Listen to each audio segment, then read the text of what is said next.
Good evening, good evening, good evening. Who helps her, dear old grandmother across the road, but then gives her visible eczema because she didn't give you a quid for the trouble? It's us, the horrible Beatles baldies of Thursday night of American Scouser TV. ASTV for the cool kids, the handsomest chaps you're going to find on this channel, and probably the ones with the most sense because we're the only ones that talk about the topics that matter. And we're not talking about the topic of candy bar from Britain either, because that's disgusting. It is. I'm sorry, it's controversial, but it's disgusting. Move on. You'll never be a lion bar as far as I'm concerned. Bite it, crunch it, chew it. Bite it, crunch it, and chew it. So we are joined by Z, Cozzy, and Brian. Cozzy, how are you? I am good, brother. Yes, yeah. I'm currently in my hotel room, just outside of Colorado, on a work event. So. Yeah, and I thought I just can't miss being with these three wonderful men on a Thursday night. So I both got myself a beer from the hotel bar. That's what you want every time you're listening to us waffle on. Yeah, so Z, how are you doing, mate? I'm good, thanks. And Brian, how are you there? Doing good. Good stuff. Now we do have the big topics to talk about today, which is. Basically, should I shave my head tonight or wait till the weekend? Is the big topic. Especially as I got sunburned last Saturday on a fun run thingy, and the peel wasn't even worth it. The sunburn peel was not worth it. If you don't get good sunburn peel, what's the point? But no, we are going to talk about these things tonight, ladies and gentlemen. Benedict Arnold, or just a sensible guy. Looking for a change after 20 years at one club, apparently. The new transfer window thing, apparently for the Club World Cup, there's going to be a second transfer window or an early transfer window, it seems, for Premier League, for clubs that are basically playing in the World Cup, which basically is two. Chelsea and City, the money clubs, so they can get work done before the players all go away. And then instead of room 4-3-3 tonight, because I haven't had time to think about it this week, we're going to pick a player from the pre-Premier League era, so they can't have played in the Premier League, that you think would enhance this current team. And Joey Jones is not allowed because he would just enhance any team just by his sheer presence. Now he's allowed if you want to pick Joey Jones. So that's what we're going to do. But the first thing we're going to talk about, we have to talk about, is this chap. No, not that chap. This chap. Look at him there, all grinning and just celebrating. Just in case you forgot what he looks like, there he is. There he is, in case everybody forgot what he looked like. But we have to have visuals on this thing because, it's a visual medium and, can't look at our gorgeousness all night. But Trent Alexander-Arnold, boys. Now, I think we could all say that the man has earned a move. He's done wonders for the club. He's won everything there is to win. And on the heel of the reel, it seems like he's, being a loyal servant. But that seems to have gone out the window with the revelation, I believe, that he'd actually been talking to Real Madrid since January 2024. So that's a whole year that he's had an idea that he was probably going to sign for them. And, the celebration in the year thing and all that. Is there a cause for us to be upset with him? Is there cause for us to be upset with the club?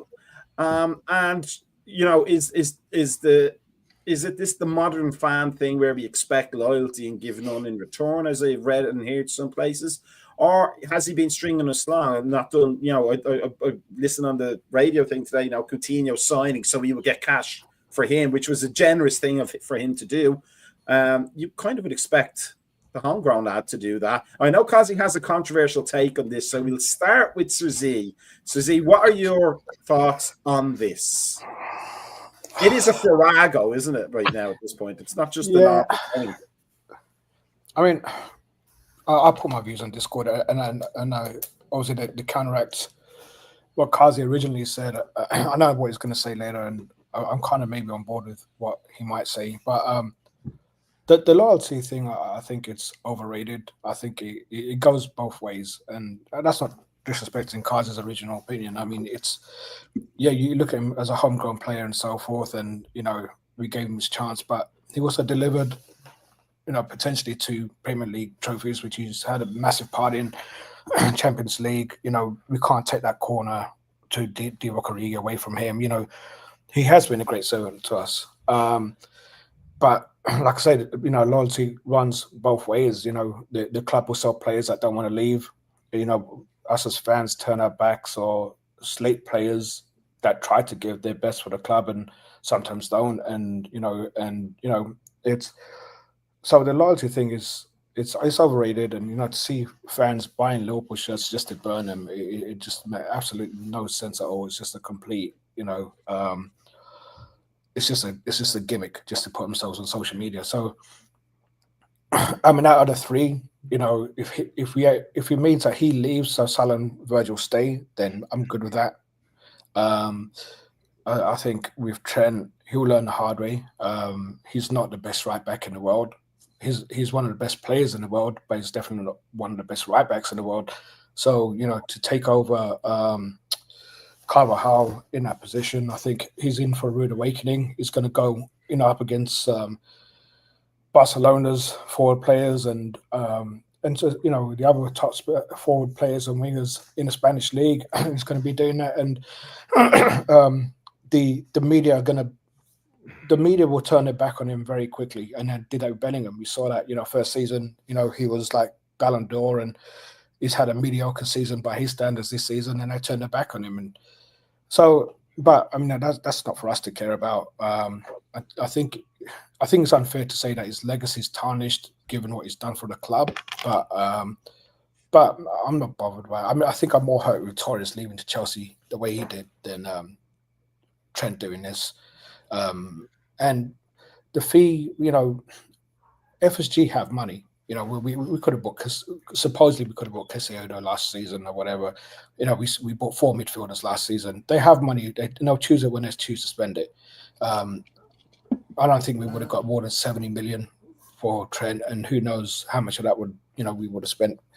But we won't know. And I just think we've Trent got rid of his agents beginning of last season, and his brothers have worked out the deal that's probably best for their family. And I think 99% of people, given the chance, may do the same. Working for their own companies. Us as fans, we just have this rose-tinted glasses that would do anything for our club and everything else. But to these players, they're just contract workers, and they'll just do what's best for them. And it takes a big person to turn their back on that, and that's why we have legends like Stevie G. Let me ask you this though, if he got rid of his agents at the start of this season and replaced them with his brother, I have yet to come across a player whose sibling is their agent who doesn't cause upheaval at some point in their career. But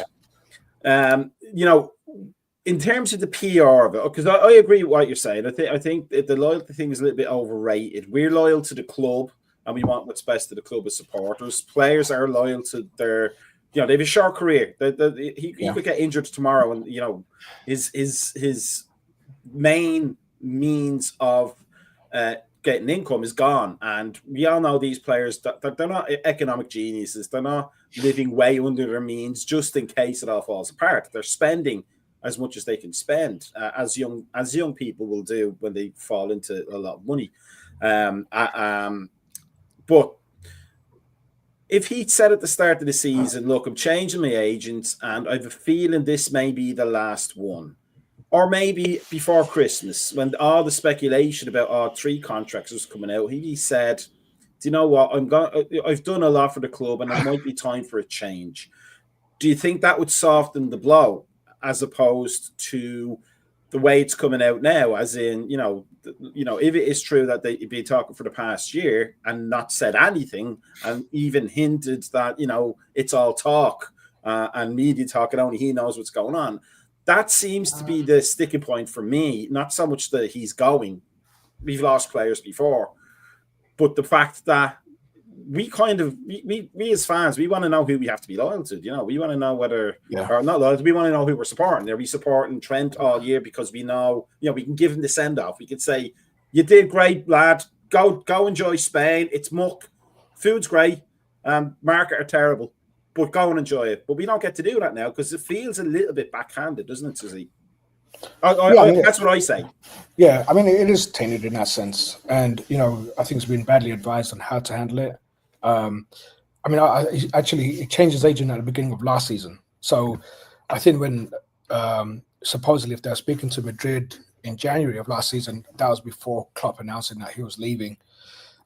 So I don't know whether that may have delayed him leaving in the summer. But yeah, I mean, what does he do? Like, I mean, ideally would think, okay, if he came out and was honest and said, look, this is going to be my last season. I want this change, and just put everything on the table. Like, I want this change. I want to go. I think it would have been more palatable than how he did it.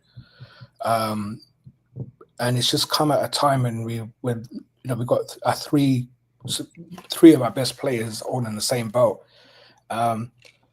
And all that does is that if Virgil and Salah stay, it just increases their legacy, and it just makes them, and it just seems like there's more loyalty, inverted commas, from the players that weren't born in Liverpool. And we saw with Manaman, he pretty much did the same. Led us to believe that he was going to stay in and playing around with contracts, and then he got a big signing on for you, went to Madrid. And we could have got 12 million for him from Barcelona the season before. So, and it is what it is. I think the biggest thing now is obviously everyone knows where it stands, and hopefully Kazi's conspiracy is right, but hopefully that doesn't mean that we lose Virgil or Salah at the same time. We'll get to Kazi's conspiracy because it's a good one, and I want to hear more about it. Go on, I want to get it. But Brian, you've been sitting patiently there. What's your take on the whole thing? Do you? I mean, he was going to go at some point. I don't know whether we're going to get too many one club men these days. It's just the way the lay of the land. If we ever really had many of them, but is this a tainted legacy now for Trent Alexander-Arnold, or are we just feeling the shock of it now, and then we'll soften as the weeks go on, we get closer to the league title? I think it's not tainted at all. I think you still have to give him credit for what he does, for what he's done. I guess the one thing I have with that with Trent is I don't think Trent's gonna know what he's got to. Like I said on mine underneath me, you don't know what you got till it's gone. Because and we've even said this right there of our ranking right there over the past couple of weeks of who you wanted to sign. It was Mo, Verge, then Trent was like a distant third on a lot of things that. I mean, about who you want to re-sign with us. But the problem is right there is that I think that Trent sees things maybe in a rose-colored glasses, like almost like different from us, and sees going into Real Madrid as being this glorious thing. And it's brutal. It's basically a meat grinder there. I mean, they basically go there and bring players in and basically churn them out right there as shallow things.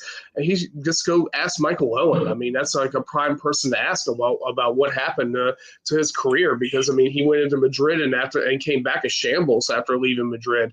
I mean, you can see like right now, even look at Chouameni right there, who can't barely get a game right there. I mean, there's always this is like littered with players right there who've been destroyed.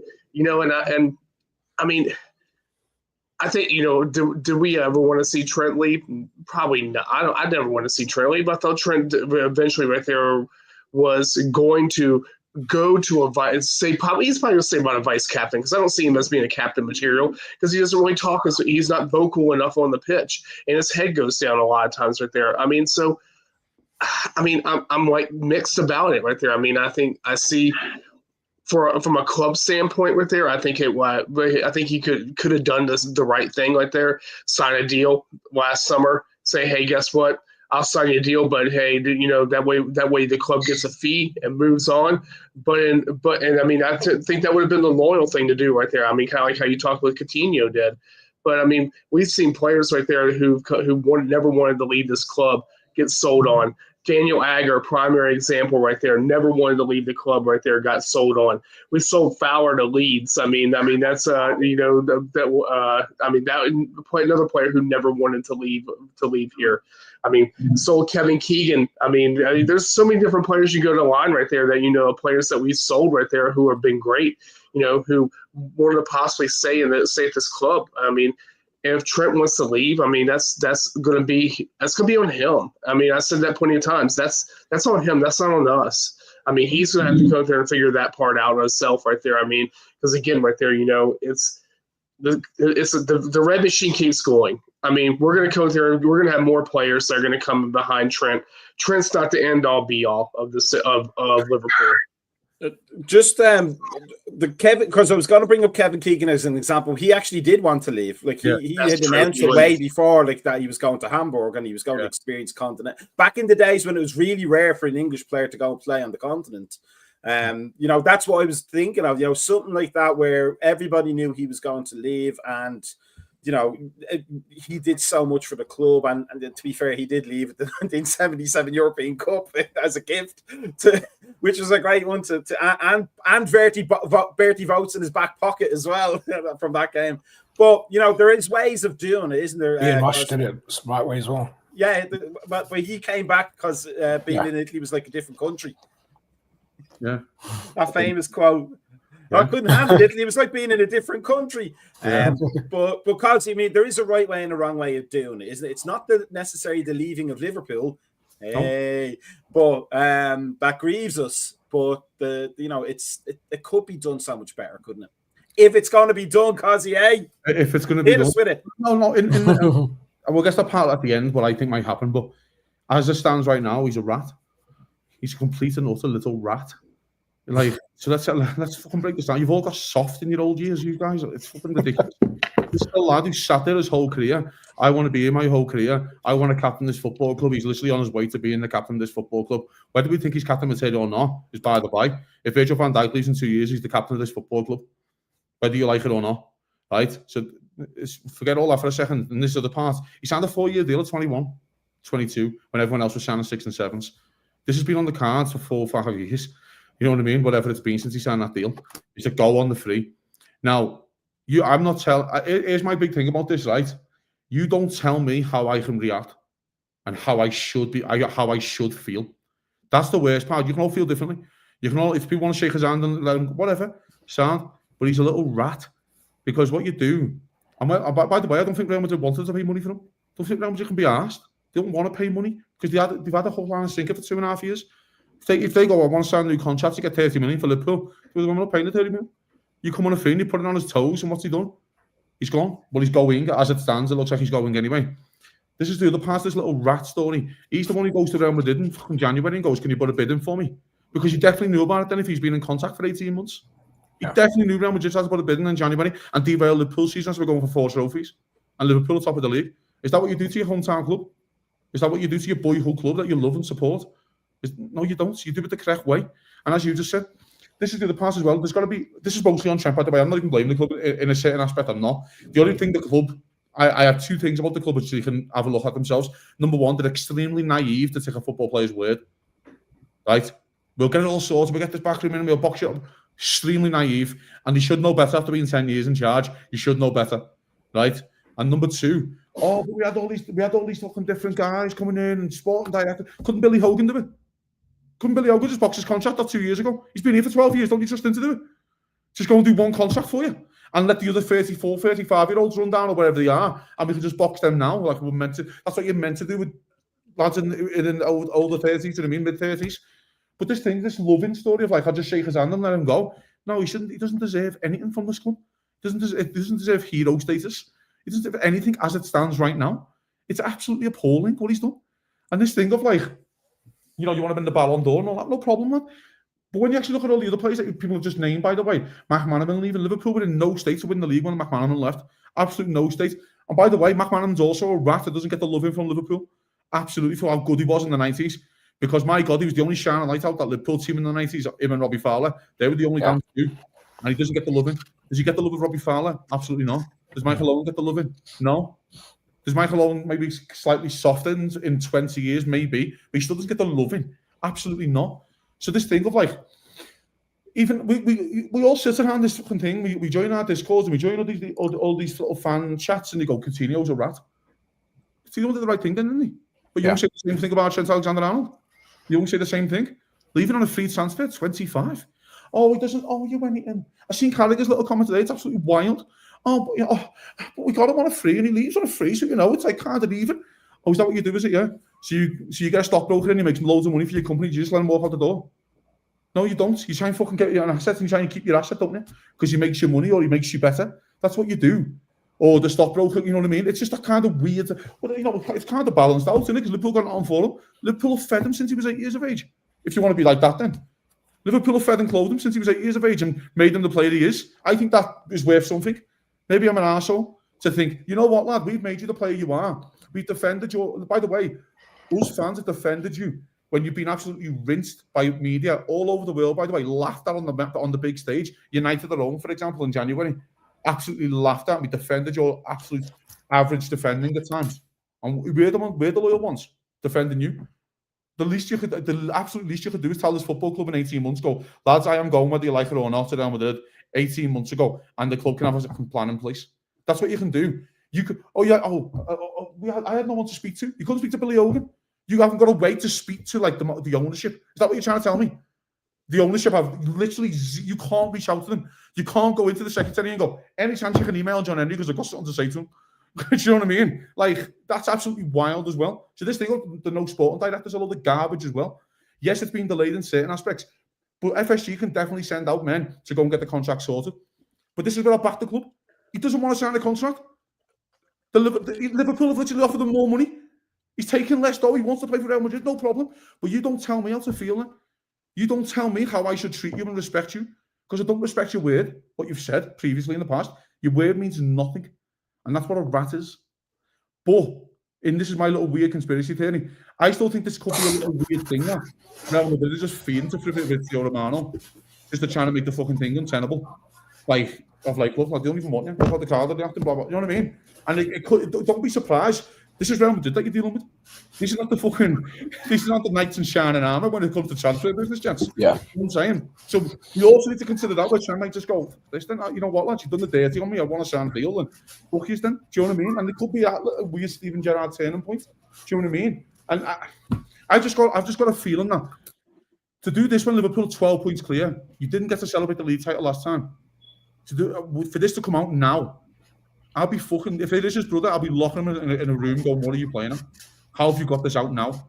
Can't we at least guarantee the league first and get this signed off? Do you know what I mean? It just feels a bit, I don't know, it feels a bit weird. It feels like there's nothing to write about because there's 2 weeks and no footy and they just got this shite out there. Do you get what I mean? I don't know, maybe I'm just looking into it like in the positive aspect of the player, but it just feels like to me, as it stands right now with all the information on the table, that he's absolutely done the dirty and he's a rat. So they, as I said earlier, I don't trust any player who has their sibling as their agent. It never seems to work out. Or Paul Konchesky with his mother. Oh, Nicholas and I'm not sure she was technically his agent, but she definitely acted like one. But by the way, Anelka's brother, by the way, who did he go from Arsenal?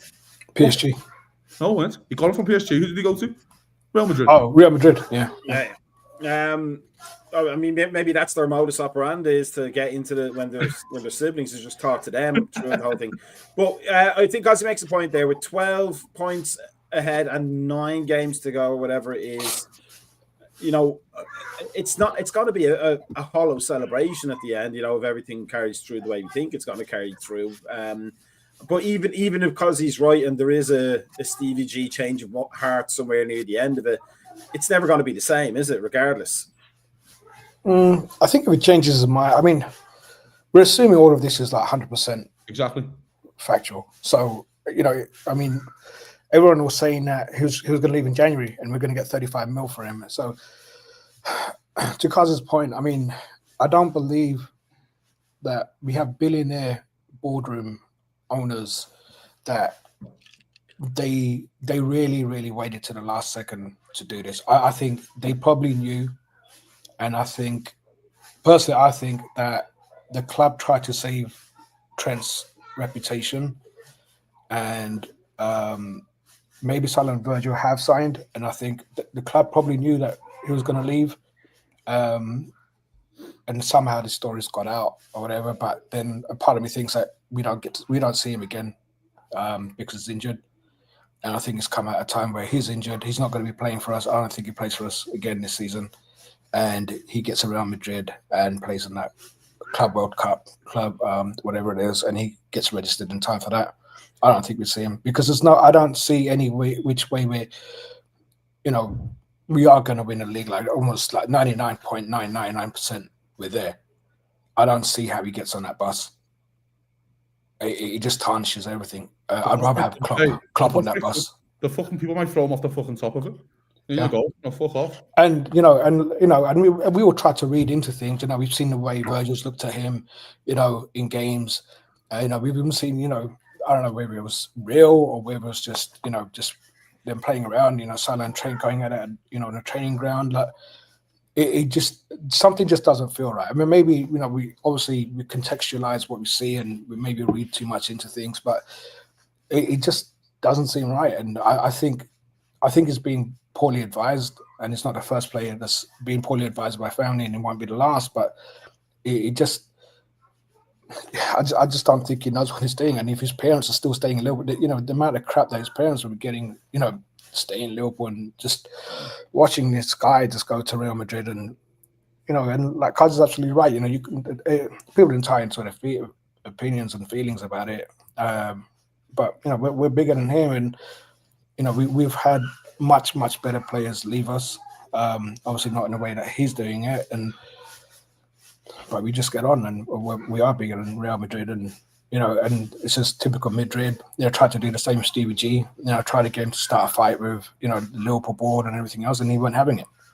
And that's exactly why Stevie G is a bigger legend than Trent will ever be. And if Virgil and Salah stay, there'll be even more legendary status. So anything that Trent does, really, if he leaves, it's just making everyone else look much better than in our eyes, in the fans' eyes. Brian, let me expand that because you mentioned Salah and Virgil, because there's an old phrase in media, there's a good day to bury bad news. Now, if there's any time to put out, hints and etc. to sources that things are progressing really well with talks with Virgil and talks with Salah, this would be the week to do it in. But crickets. I saw one thing, mate, on social media, but essentially crickets. Does that suggest that? Because I'm actually quite convinced there are billionaires who can let the ball drop. They've been in charge for United for years and years and years, and now another one's in charge now. But there's definitely like having all that wealth doesn't necessarily mean being street smart. I could definitely see our owners as cautious as they are financially, dropping the ball like Onana or Jordan Pickford easily. So does the fact that we haven't heard people, a good news kind of smoothing of things over, keep the fans hopeful and keep them off their backs, does that suggest that things aren't fully progressing with the other two lads, and that we may be in for a bigger headache than we're already looking at? But has FSG ever came out and reached out to the press right there and been very public about stuff like that? I mean, been pretty. It's not a case of have they ever. It's more a case of this would be a good time to do it. I mean, yes, they should. Yes, but I do think that one more point right there on Trent right there. I think that in this day with the modern football or with social media and stuff like that, it's to get to the point right there where Trent's probably going to have to go and address the situation. I mean, because right now it's boiling over at the moment right there to either go there to either one, cut the ties right there, or two right there to say, hey, you know what, this is not right. But again, right there, like Kazi said right there, I mean, I can see a lot of Kazi's points right there. If you've been flirting around with Madrid for a year and a half right there, you're a rat. I mean, it's kind of pretty simple right there. I mean, you've been behind. You're basically going there and saying you're one of the worst employees there are right there. You're basically going there talking, hyping up your company, but you're behind the back. So get yourself a deal with your rival company at the same time. I mean, it's one of those things right there. It's a loyalty issue. But yeah, I mean, I think I agree. I think the club do need to come there and say something. I know I saw the little thing from was it from David Ornstein right there that basically said we were talking to Salah right there. Our things are moving on with Salah. I think that what I read, but I mean, there needs to be more done. There needs to be more said. We need to come out there and say, hey, we've reached agreement with Frimpong. We've done something right there, but it has to be something that has to come out. I don't, by the way, it's a great point. The reason why I'm saying this, something has to be done here, right? And it's nothing to do with new signings or Virgil and Salah. The manager's a head coach. He's been very clear that he's the head coach. He said it numerous times. I'm a head coach, i.e., I don't get involved with this shit. So go and get me the person who is involved with the shit then. Because it shouldn't be on the manager. As Liverpool about to face Everton at home in a derby. Because that's going to be the first question they ask, isn't it? Not the derby. Unbeaten in 9 games of footy, Everton are. As Liverpool 12 points clear going for the league. By the way, could be 9 points clear by the time we kick off. It's absolutely out of line if that gets put on the manager. It's genuinely out of line. It's actually bang out of order. Because if not then, and you don't do it, make him the manager. And let him make the decisions, or let him make those decisions then. Because it's okay though, fella, because when you hide them and you got the little slip back here of Richard Hughes on fucking opening day and you're all smiles holding shirts and that. Well, there's a big fucking story then, fella. Where are you now? So I don't care who it is, but it shouldn't be put on the manager. The manager, no. You've seen this before, by the way, before this press conference, you've seen the statement. I'm answering no more questions about it. It doesn't even have to be a video, be a written statement and go, you've seen the statement, I'm asking no more questions about sense, and everyone will go, oh, that's it. That's all that needs to be happen. If you don't want to get in front of the media, don't get in front of camera, no problem. But you have a written statement online, which can be published, sent out to the media. We all see it. We all have a nice little read about it. And then the manager can just say down his first presser and we can concentrate on the footy again, please. Because my fucking God, Liverpool are in a very blessed position. But because we are 12 points clear with 9 games to go, of course. We're also in a very fucking cursed position at the moment in terms of Conor Bradley and Joe Gomez are injured again. So you can't even say, oh, by the way, you're not playing again because we've got 2 right backs. You're a fucking curse. Whatever you've done. Get out, kind of thing. Because the backup right back is injured again, and the other lad who's been injured for 5 years is injured again. So that's extremely frustrating. And that's, by the way, it's extremely frustrating for the manager. Unless Trent is out for the season, that this is getting out now. Do you know what I mean? By the way, if he has, and if you can got documentation or whatever you can get on that he's been speaking to Trent, Real Madrid has been speaking to Trent for 18 months, go and sue them for tapping them up then. Go and fucking sue them then. Show me where your money in, because you don't show me the money in the transfer window, so you may as well show me the money in the courtroom and go and throw your dough at it and go and fucking sue them then for tapping them up.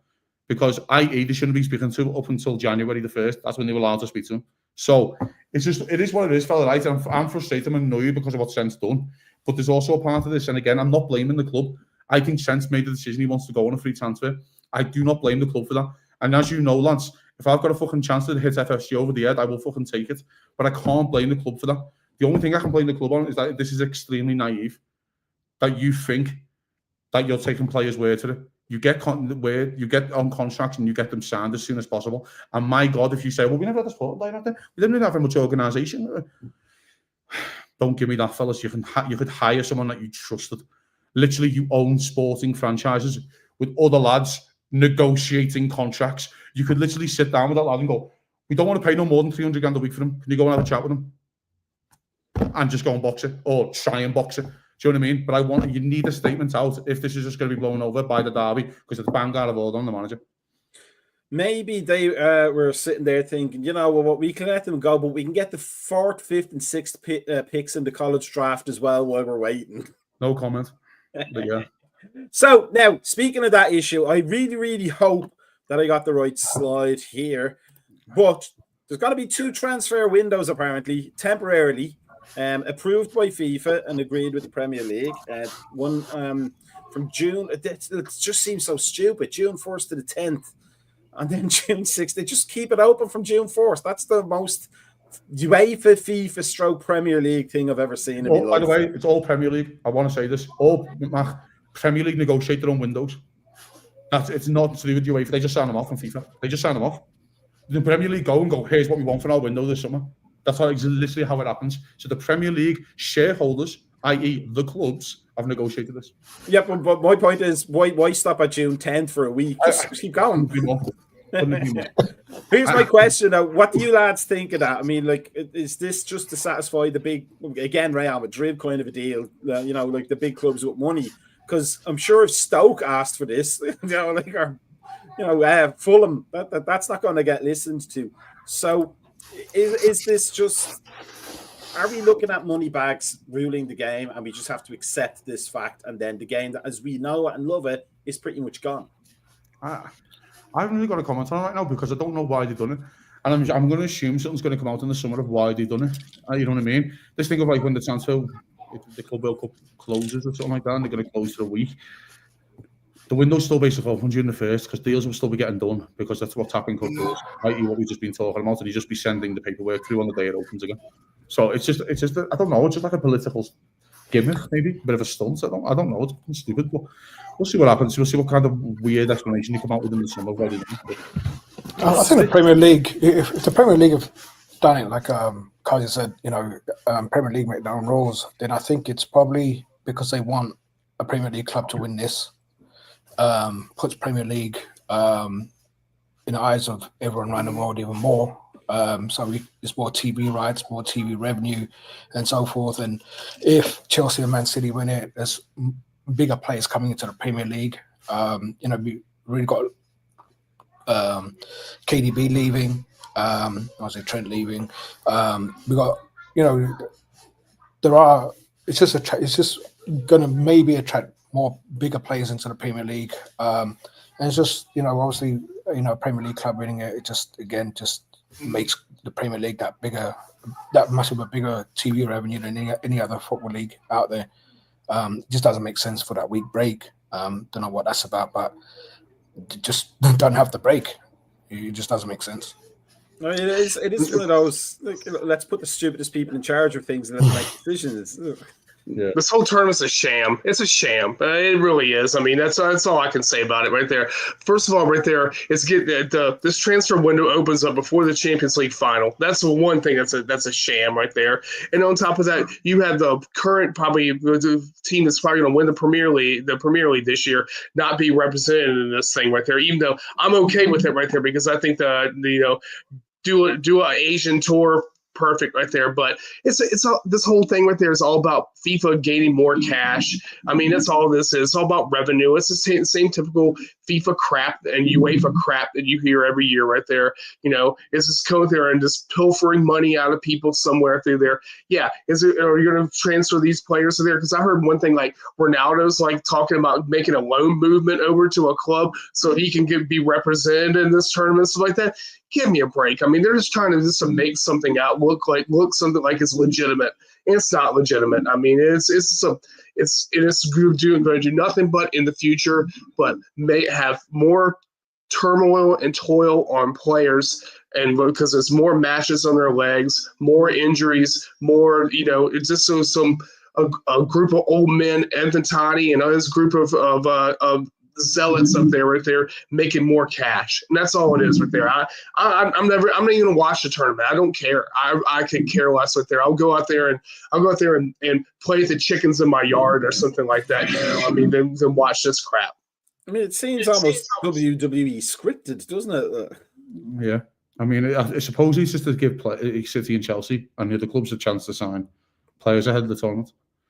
Whatever. I don't care. It's boring. I don't want to talk about it.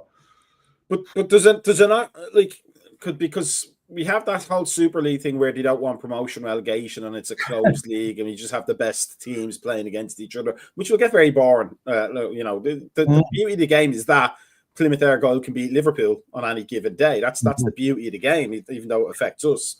But it just seems to me that with all the money that's now being plowed into, like, to the tune of billions at this point, it's no longer the preserve of the butcher, the baker, and the candlestick maker to throw money in at a loss to their local club for the chance of winning trophies. It's literally conglomerates and corporations and nation states that they're just trying to stage manage the whole thing.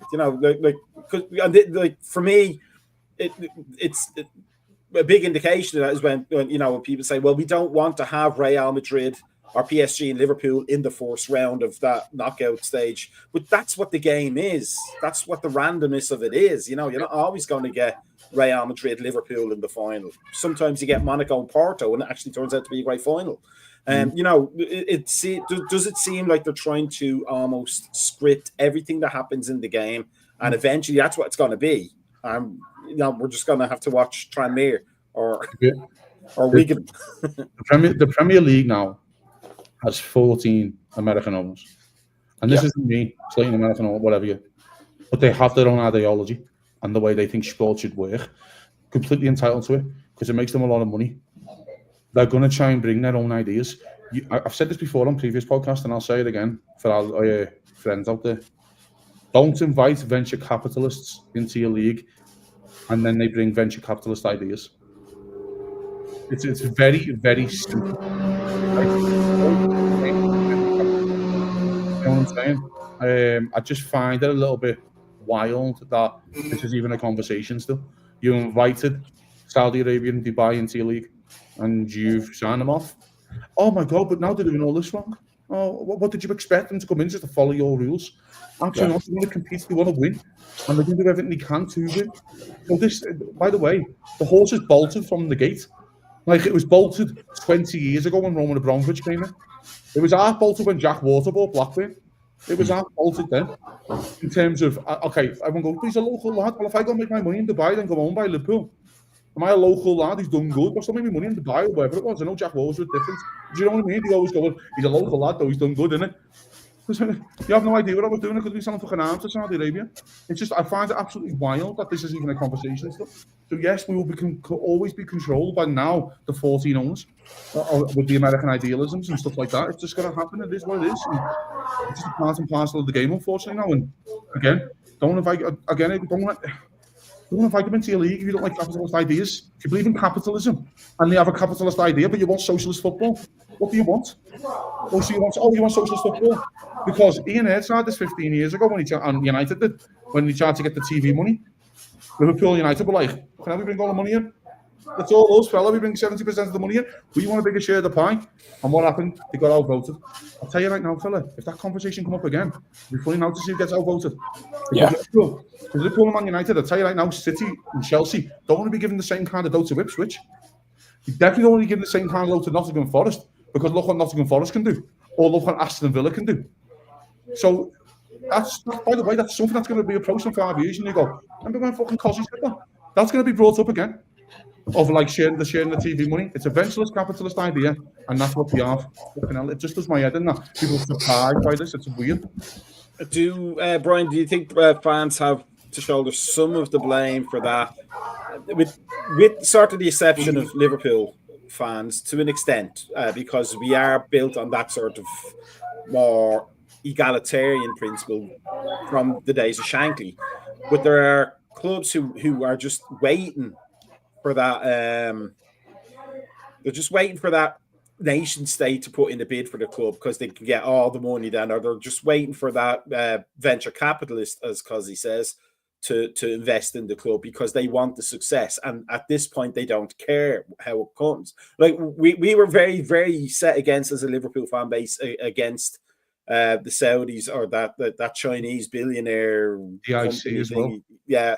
You're very dead set against that idea of having that somebody have that amount of power that wasn't genuinely there for Liverpool Football Club. But a lot of clubs fans aren't. They just want the success. So is there an extent where fans shoulder a little bit of the blame because we're willing to accept that, and as you get the environment you expect? Well, I think then you have to start looking society-wise right there. We've become an instant gratification society. I mean, where we want what we want now, and that's the kind of thing that's happened right there. City got it right there when they got bought right there. Newcastle didn't get it right there because the restrictions were already in play. Chelsea got it right there when Abramovich came there and got them right there. They got instant gratification as a play toy. And I think that there are still probably some clubs out there. I mean, I bet you right there, you probably go down to championship or League One or League Two and ask one of these clubs right there if they want the opportunity to have somebody invest in them and go there and throw a bunch of cash at them, how quick they would say, sure, let's do it, in a heartbeat. I mean, I think that, that one of the things that they're with our fan base right there, yes, we are very, close in and think that that the game right there is more of a certain aspect. But even FSG has a venture capitalist group with there. I mean, Redbirds, that's what Redbird is. I mean, it's so different. I mean, the whole game is capitalist. I mean, right there. I mean, the whole principle behind it right there is to make money right there. I mean, look at ticket sales. I mean, yes, we held ticket sales right here, but look at the last time right there when we tried to bring up when ticket prices started increasing. You basically had almost Spirit of Shankly came there and started like a pretty much ongoing like riot basically over that right there, saying, hey, guess what? No more. We're not going to stand. Took the flags out of the cop in. I mean, there's a whole bunch of things that happened through this right there. I mean, so yeah, I mean. It's a romance that we have with this of a socialistic network and all that, and but it's really not there. It's all capitalism in the long run, right there. It's all about making money. It's all about FSG making money. It's all about the Saudis making money. It's all about all these clubs making money in the long run. We're just kind of along for the ride. There's a part of sorry, Chris, I think it's important what Brian just really said there about the lower leagues, right? Leeds are literally sponsored by Red Bull now. Mm-hmm. It's by the way, genius from them. Wrexham are coming through the leagues. This thing of like, I know what they did was really admirable at the time, but then there's still two actors. They don't want to be pissing money away every year. They're going to want to say, hey, is there going to be a return on my investment here a little bit? Mm-hmm. You know what I'm saying? I know they're making money off the TV show and all this kind of stuff, but they are going to eventually want to try and challenge for the Premier League probably in the next 5 years. Do you know what I mean? Or whatever that is. So it's starting to happen even in the lower leagues. Tom Brady owns Birmingham. JJ Watt owns Burnley. So this thing of like, oh, it's just a prem. It's not. It's literally, as Brad just said, lower leagues are even getting set up to go, hey, we look like a good purchase. We're not in debt. Do you know what I mean? We haven't got 400 million in the negative, what you got to pay off as soon as you walk in the door. They're even there trying to fatten themselves up and then basically lifting up the skirt. Basically showing a bit of leg to try and get a new owner to come in and come and buy all these lads out who've been in charge for 30 years. Because the lads who've been in charge of these clubs for 30 years are seeing life-changing money. They bought the club. FSG, a great example, bought the club for 300 million to a 4.4 billion for 12 years. What a return on investment that is. Do you know what I mean? So everyone's in this to make money. Don't think that this is like a thing of like, oh, it's a good guy done good and all this and all, as you just mentioned about the book and butcher and all this, throwing the local money into win a trophy. That's the old days. This ain't those days anymore. It's shite. But it's not even just it's not just England right there. You can go down, look at Paris FC right there. This came there and went on with Red Bull. Now probably one of those probably right now one of the most wealthiest clubs out there at the moment right there. Go look at Roma. Go look at go down the list in Italy right there. Italian clubs have been bought now by foreign investors. I mean, really, if you want to go back to the last stronghold of a club right there, of clubs being local, it's probably Germany. I mean, honestly, because the plus one fucking model right there that you have right there, where the fans can't there actually have to have a say and involved in all in the aspect of the sport. Well, and that right there, it's all bought up. It's all bought up throughout the world. Suzy, we've always thought about what would kill the game. Whether it be a world war, whether it would be, lack of interest, or whether television would kill attendances. But who would have thought that we would lose football to Randian objectivism in 2025? But is there a sense, do you think, that maybe we will lose the game? It will morph to something that we don't understand for our generations, and it will be something that, will be carried on by younger generations who grow up with this, whatever the new version of soccer happens to be.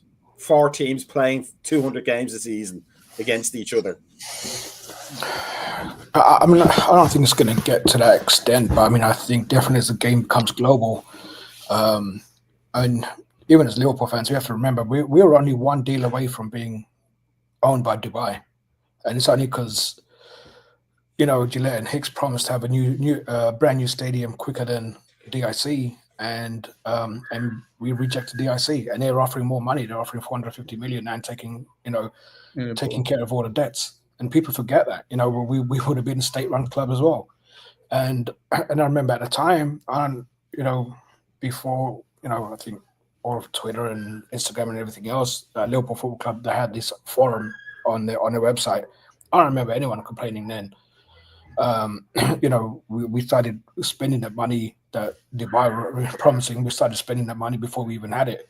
And then obviously Gillette and Hicks almost took us out of business. So, I mean, going back to what you're saying, I think the game is so global now, and that's what FIFA are trying to do, because UEFA are making more money than FIFA, and FIFA just cannot handle that. So they're trying to take over these clubs as well. And and you see places like in LA with Cosmo, where now these fans are experiencing stadium-like atmosphere in a big, massive dome. And I know local fans already have a problem with tourists coming to watch games and so forth, and the atmosphere being created. But that's just the way the game's gone, and we're gonna have global fans watching these live players and almost like being in the stadium without obviously physically being there. But it's just but that's the route we're going, and there's so much money to be made out of this game. It's probably the biggest. It is the biggest sporting product out there. And so much money and so much untapped market. I mean, even though China failed in it and USA have failed with it, but these legacy clubs like Liverpool, Manchester United, Real Madrid, Barcelona, they're just going to keep churning out money, and it's just like it's like an oil well, and they're just going to keep churning and churning. And soon, it wouldn't surprise me, if we go from 20 squad players to like 25 squad players or 30 squad players in the next 2-3 seasons, just so they can play more tournaments and more games around the world. The Club World Cup, is very interesting, because this is like a turning point in football a little bit. Not only because again, it's a kind of invite and you can decline or whatever you like, but the prize money is I think it's like $1 billion, isn't it? $1 billion, yeah. So what that does now is, like, even if Liverpool go, we just fucking win 7 games of footy, we get more dough than winning the Prem. That's absolutely ridiculous that could be getting more money than winning the Prem. That's where I agree with Brian a little bit. The tournament is a joke as it stands, but in 5 years it might not be. In 5 years it could be damn important. But we're also getting, again, society's changing. That's the other part of all this. Society's changing. Everyone's on the money grab. Everyone wants to change. And I've got no issue with that, by the way, in terms of the supporters that are coming to the club. If you're successful, you get foreign fans. I've got no issue with it at all. As long as you want to try and learn the culture and learn the values of the football club, I don't care where you're from. You know what I mean? It's just that this summer's massive, I think, in terms of that what happens in that tournament. Because £1 billion, and by the way, if Manchester City win it, £1 billion, and they need a rebuild, my God, their books is going to look all right, isn't it? Do you know what I mean? So it's going to be very interesting. And by the way, Liverpool, if this comes a joke, if Liverpool get the invite next year because they won the Prem or whatever it is to get into it, fuck me, we would be absolutely moonwalking there for the chance to win that tournament. Yeah, Barcelona might be able to get out of debt. Mate, this is the other part. Half these clubs aren't half these clubs, imagine giving Bayern Munich £1 billion. It's 51.49. Like what? Oh, don't. You might give Robertson a new contract. Yeah, we might actually ask Newcastle for 35 million for Quantum instead of 30. Maybe Everton will get into, and they'll actually, get into a transfer fee at some point. They can't even get out of the stadium. They're still in the stadium. Hey, we've all had a drink, Mac. You relax. Mac, you're going in room 433. I'm going in 433. Now, that takes us to we're not going to do room 433 this week, because I had an idea during the week and I wanted to do this. And we talked about a player that I'm going to nominate, because we're going to do this clockwise, start with me, then Cozzy, then Brian, and then Suzy. So, any player who played for Liverpool before the institution of the Premier League in 1992-93. So they can't have played in the Premier League. Not a single game, not a single minute even. Who you think could enhance this team? I'm going to start with Kevin Keegan, because probably one of the few players from that era who's fit enough to play in the Premier League like back then. If you ever watched the thing where him and Billy Bremner got into that fight in the Charity Shield, the 74 Charity Shield, he takes his top off. That bloke had abs before abs were a thing. Yeah. He was built. He was ripped. Yeah. But he had the energy and the fitness of Szoboszlai. He had the goals of Salah, the intelligence of Alexis McAllister, and the surprising for a little man aerial prowess of prime Diogo Jota. So I think, had we had 1976-77 era Kevin Keegan up front along with Salah, we'd be already in all the competition still and looking to win everything, because that bloke, apart from being my second by a fraction favourite player of all time from Liverpool after Kenny Dalglish, it was just a beast before fitness and being a beast physically was a thing. And if you wanted to be a good player and you were half as fit as Kevin Keegan in 1977, you were probably doing well, and probably ate all the steaks that all the other lads didn't want. Yeah. But Shanks kept making them. Cozzy, have you got a nomination at all? Yeah. Or do you have a disagreement with my one even? No, listen, it's a very solid answer, and I'm not going to take it away. It's a great answer. Just to remind the viewers of the greatness that we have had playing for us. Look at that lineup.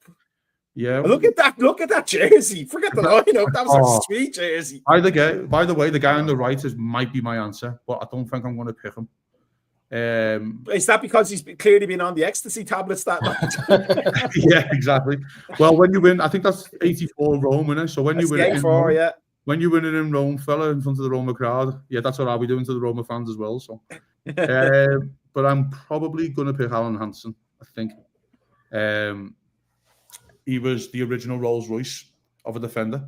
I think it was kind of termed after him, of how wonderful he was.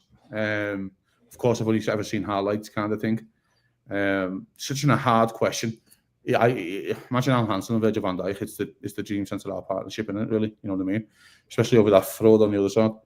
But it's such a, because the answer I would want to pick, if you said to me, pick any legend from any era, kind of deal of for right now for this team, I'd pick John Barnes.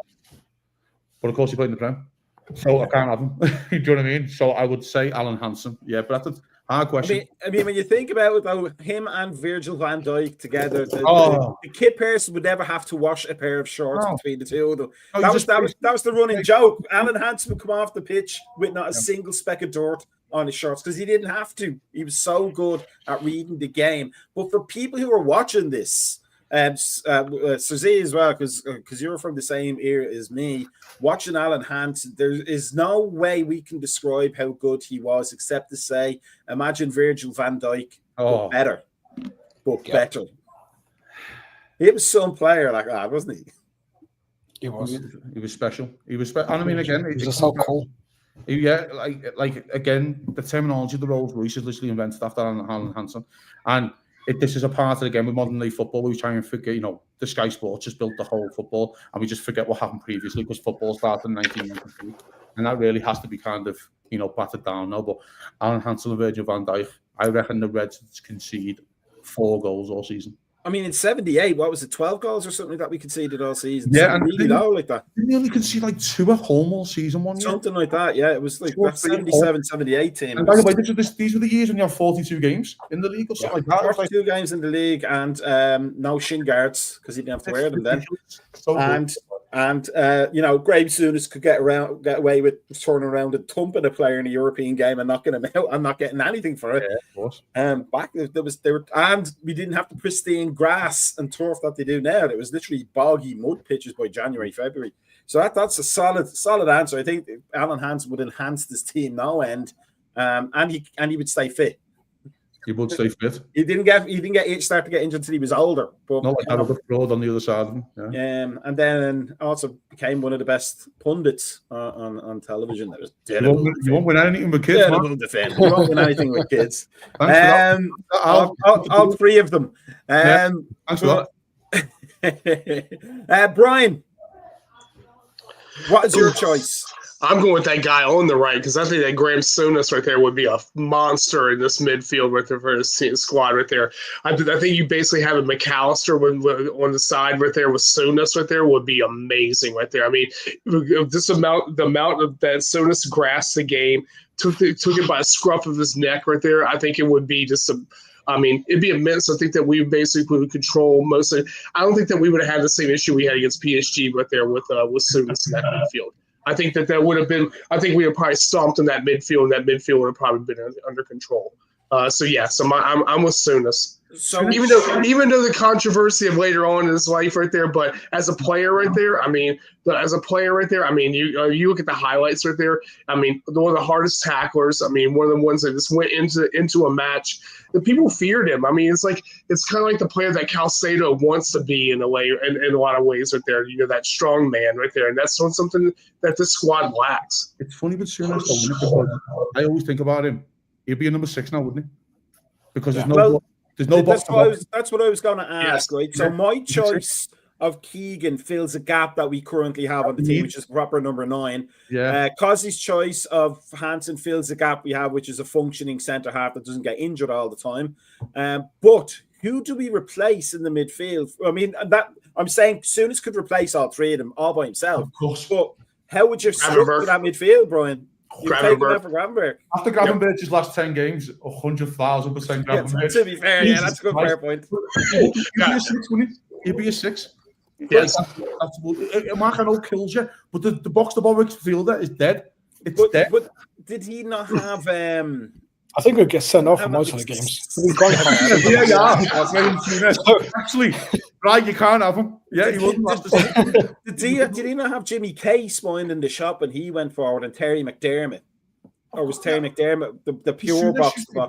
Souness used to score though quite a bit. Yeah, he did. Yes. Yeah. Souness was getting on the end of things. Do you know what I mean? I just don't think that would happen anymore. Even Terry McDermott's goal against Spurs, famously, when we broke away, the 7-0 win. Like, fucking hell, you don't get out. Like, it's very rare that we get our centre mid in the box like that. It's just, those type of midfielders are dead. Really are. I have to say, though, does that, you kind of think that maybe the players, they may not have been as fit as they are these days, but they were certainly more intelligent because they all seem to know who has to sit and who has to go. Like, they take ownership. That's the difference. Players now and players back then. Even in the last 10 years, they take ownership. I.e. the League Cup final. Yeah. Take ownership when you see a problem on the pitch. You take ownership and you be a leader and go, that can't happen again. Yeah. Now players are just programmed and robotic. But he never told me to do that. He never told me to do that. I've got to do this. Well, let's not even talk about PSG. If we had Graham Souness in midfield in that League Cup final, we'd be League Cup champions right now.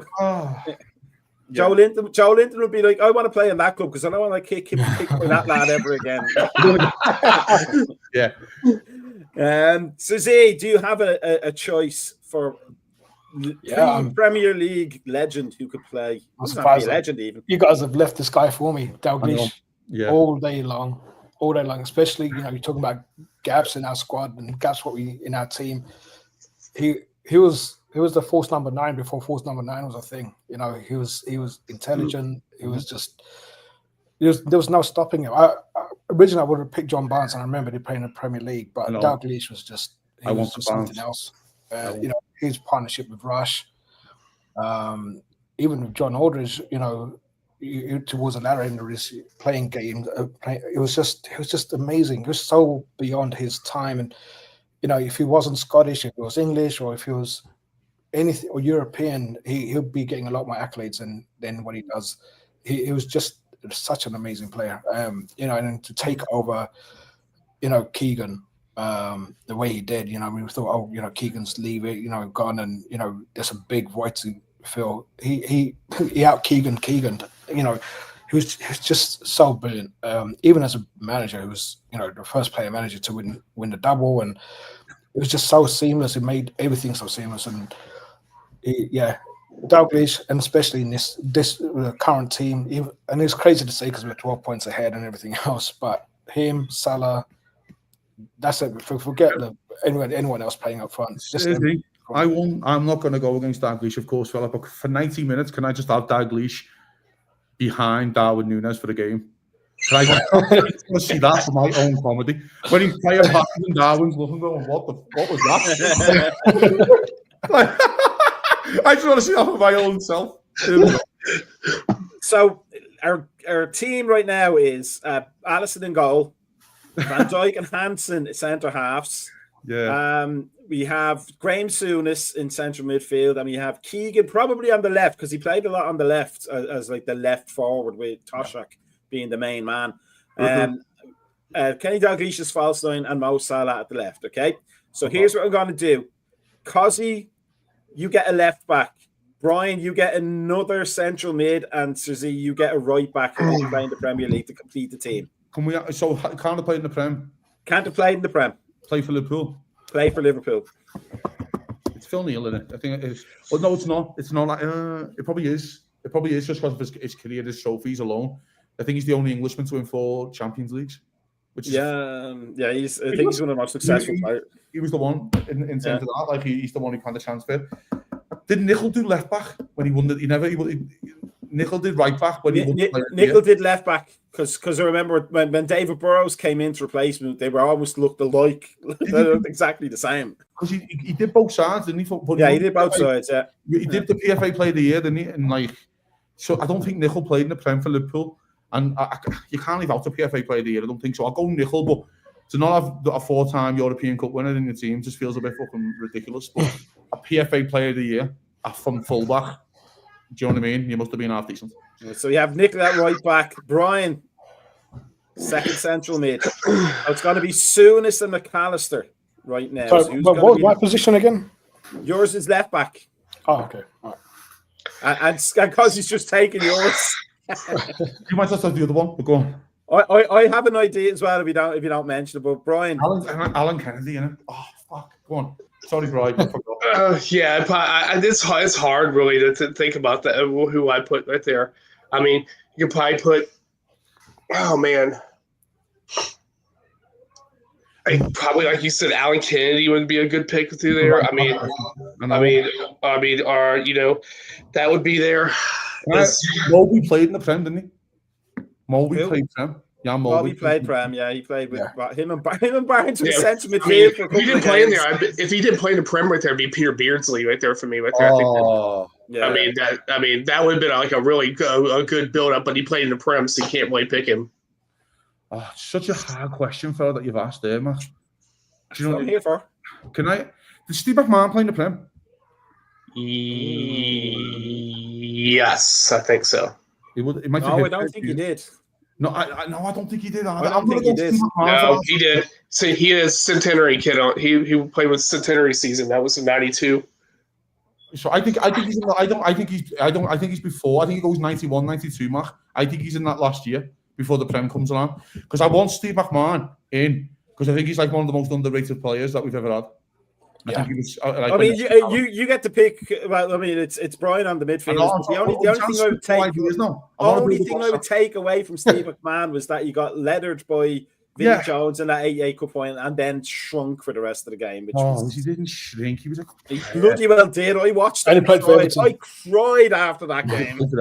He did play for Everton. He did play for Everton too. Yeah, but he was a good player. So did Peter Beardsley, didn't he? Yeah, he did. He played for Everton. Yeah. He played for Newcastle too. Football wise, Beardsley fit in with us. Facially, he fitted in more with Everton.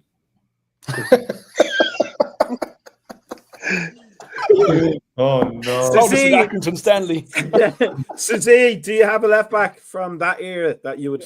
Cos already mentioned it. Alan Kennedy. Alan Kennedy. It's just hard. Run. It was just pacey. It was, again, another underrated player that, this day and age fans won't recognize, but he won us didn't he? He scored a winning penalty, didn't he, against Roma? So yeah, and he scored in the 3-1. He scored in 2 European Cup finals. Technically. So Kennedy definitely. Yeah. So nobody for left. Not that I would necessarily pick him over Kennedy, but it may do. But no love for Tory supporting Emlyn Hughes. One of the best. I never saw him. I'm picking players that I never saw him use. Alan Hughes, no Alan Hansen. Alan Hansen's Rolls Royce is named after him. They say that. Yeah, now, but Emlyn Hughes was a left back before he played in the middle. Of course, but I mean, he didn't have his big years at left back though, did he? He was a centre half mostly. His big years at Liverpool was at centre half. And then he goes to Wolves. I think you might be right in terms of the trophy winner. In the lean years, he was definitely a left back. Like that was what was his? He was the galloping fullback, or he was named after Wild Horse, Crazy Horse. That's the Crazy Horse. That's the one. Yeah, that's the one. Yeah. But he did also vote for the Tories. So basically, we just built the greatest Liverpool 11 of all time, and I reckon most teams wouldn't get 15% of the ball. and Liverpool can see 4 goals all season. Be all right, wouldn't it? Yeah. I'll take it. But no, it's okay though. I get to watch fucking Darwin Núñez and Canapé. Super. I'm gonna throw in one more before we wrap it up. You can all get one each. Come on. Super sub. So we're back in the old. We're going back to the old rules. You get one sub. I'm gonna pick Ian Callaghan because he could literally do everything, and he was probably as fit as Kevin Keegan, and just because he was probably the nicest player that ever played for Liverpool Football Club, by the looks of things. The super sub. I know it's named after someone else, which I'm sure one of the guys will say, but I'm going for Divock Origi. He played in the Premier League. He's a Premier League player. Oh yeah, you got the name no Prem. Oh, it's fucking hell. It's the same rules. You're madman. Oh, that's boring. No, give me Div. No, you're not getting Div. No, now I've got to watch Darwin come on next week against Everton instead of Div. No, it's David Fair. Come on, it's Fair Club, isn't it? It is. It has to be David Fair. It is Fair Club. Of course it is. It's named after him. And again, it's so hard picking a super sub because, again, the years kind of how it's changed. But, you know, if you want an actual player, John Aldridge probably, in terms of someone you want off the bench, like just a striker, John Aldridge. Football player. For you, Macka. Steve Highway. Tremendous shout. Yeah. Big, just because you come there and just coming as a super sub right there with that coming on the wing right there. I mean, it's what opening up the squad, another squad. And he did have that fantastic moustache. Do you know what? I always think about that. You know, I want a player just to come out with a boss moustache again. I just want, remember when Alisson did it? And he just looked tremendous. And you're like, he looked like a 70s porn star, let's be honest. That man has never looked bad in his life. You know that, man. Susie, do you have a super sub from that era at all? I go for Craig Johnston, just purely because he made the yeah. And the Predator boots. Yeah. Ray Houghton deserves a shout as well. But he played in the Premier League. He played in the Premier League for Villa. Yeah, but does that count? Is the Premier League just for Liverpool? No, just the can't play I feel like Premier League at all. Like different rules. I said that instead. I thought it was the playing for Liverpool. Okay. No, I said they can't have played in the Premier League at all. Craig Johnson. Now, here's the thing about Craig Johnson. If David Fairclough was the original super sub, Craig Johnson was the original whinger off the bench because he was good enough to start. It was just that everybody else was better than him. Yeah, Craig Johnson. Didn't he fly to Australia and just didn't come back? And just told Kenny. Well, he was Australian. Well, was that South African originally? Yeah, but he flew home. I think he was Australian because he flew home and just didn't come back. Yeah. Like you said, where is he? He said, I'm not coming back. I don't want to be a football player anymore. And that was it. And he was just done, which I find absolutely wild. Imagine just that happening now. Like one of your star players just goes back to his home country and goes, I can't even be asked being a football player anymore. Well, you know, he designed the Predator boots. And he never got a penny for it. From old tires, if I remember correctly. Car tires. Pretty fascinating to see like players from like old times. See like what Billy Little would do with this in this era right there. I mean, I've seen things like that, like Ian St. John. See what they would do in this era. He wouldn't touch the ball. You wouldn't get past the warm up. Honestly, I'd rather Darwin Núñez than most of them. Which is saying it all. Because again, he has changed. Football's changed. It's so tactical now. It's so even 20 years ago.